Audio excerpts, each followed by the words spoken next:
So thank you all for having me here today and for your interest in this research and the panelists. I'm going to take us in a little different direction today and enter the social world of the doers, if you will. So I want to start with an interview that I did with Bradley, who is a hedge fund analyst. He recounted how one time he was at a party, a house party in the Hamptons, and the gregarious host asked him, "How do you like destroying the world?" While this question was in good humor, it struck a nerve. Like Bradley, feeling misunderstood, judged, and vilified was true among many of the hedge fund workers I interviewed during my doctoral research. I set out to do this research because I wanted to understand what motivates the people who work in the hedge fund industry, why it is so white man-dominated, and how this might explain the extraordinarily high compensations that the industry is known for. Perhaps surprising to a broader audience, hedge fund workers do grapple with the social implications of the industry's wealth, and both their concerns about inequality and how they justify it drives them to work harder.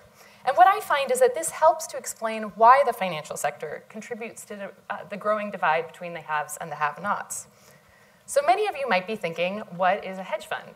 Raise your hand if you know what a hedge fund is, or if you've heard of a hedge fund. Keep your hands raised if you could explain what it does. This is more than most of my audiences, so that's great. So for the purposes of my talk today, all you need to know is that a hedge fund is not actually a small hedgehog with a coin, but a private financial firm that pools large sums of money from wealthy individuals as well as institutions to invest in the stock market. So a combination of less regulation, higher fees, lower capital gains taxes, and enormous scale enables these firms with very few employees to pocket vast profits. And this gives you a little sense of the industry. So it's well represented among the top 1% of earners. Portfolio managers make on average $1.4 million US dollars. And the average analyst, which is an entry-level position, earns around $680,000 US dollars. The industry is a global industry, although 73% of the assets, of the $3.6 trillion in assets, are managed from firms located in the US, although through investment structures abroad into offshore tax havens. And I can explain more about those structures during the Q&A if you're interested. This broader research project engages with the wider debates going on around widening income inequality, the culture of high risk and high rewards on Wall Street, as well as the regulatory and tax avoidance structures that enable this culture to persist. And when I began this research, I wanted to understand how hedge fund workers justify their work when it is linked to widening inequality and economic uncertainty. How do they make sense of this? And how do they make sense of regulation, taxation, and its impacts on inequality? So to answer this question, I conducted 48 in-depth interviews with hedge fund industry professionals, and I did field observations at 22 industry events and 13 workplaces to observe them in their social world. And what I found is that they had three primary ways they justified their work. So first, they believe that their investments actually make markets and firms more efficient. This might not be surprising to many of you. They also see the market as the primary way to create positive social change in the world. They believe it is an avenue that can impact the world. And they also focus on the benefits they perceive from their investments, the returns, that impact average workers and institutions, such as pension funds, university endowments, and sovereign wealth funds, which make up about 60% of their investors. So they often focus on those investors rather than the high net worth individuals when they think about their work. And this creates some interesting contradictions in their account. So Karen, and all names are pseudonyms that I use today, is a portfolio manager who emphasized the need for regulatory oversight, but then qualified it by saying, "I'm a capitalist. I believe in free economics. I have no problem with that. I like money. I like things. I look at opportunities. I don't have a social consciousness to that. I want to do focused investing where I think I can have an impact. I want to create markets. I want to create jobs." So for hedge fund investors like Karen, financial markets are understood as the primary avenue to make an impact and distribute opportunities for workers. She does not view this as the government's role. And like Karen, most of the people I spoke to did believe that regulation plays an important role in providing transparency and accountability. But they qualify this by saying that it also creates uncertainty and what they call gray areas, especially during market instability, such as during the 2008 financial crisis. They also tended to believe that regulators are uninformed and unskilled. And this stems from this deeply held belief in the industry that money and income is a signal of your value. Anyone, and of your merit. So anyone who pursues a less lucrative path, like myself, is deemed as lacking in credibility or aptitude. So these issues about regulation emerged in my interview with a trader named Craig. Craig recounted a time during the financial crisis when the US Securities and Exchange Commission implemented a ban on short selling, which is an investment strategy that drives prices downward. So he explained how at this time he faced a dilemma because he didn't know whether his several $million-dollar investment that day would violate the ban, even though it didn't engage in short selling per se, but it could be interpreted as such. So he weighed whether to carry out the trade and risk incurring a fine for violating the ban, or to not make the trade and lose money for his investors, which violates his fiduciary duty. So he explained the dilemma with this, and he said, you're dealing with a system where people don't want to make decisions that will come back to haunt them later, and you're having to balance what is the right thing to do and where you are going to get burned later down the line. So I asked Craig how regulation could be clearer to help address this problem, and he said that the rules might be actually intentionally vague. He said, it's tough because the regulators don't want to be specific because all of the banks and the hedge funds have very smart people who are paid to get around the rules. As soon as they specify, hedge funds will find a loophole to get around it. So he acknowledged how hedge funds intentionally exploit regulatory gaps and loopholes, and he also contradicted this common industry assumption that the regulators don't understand their work.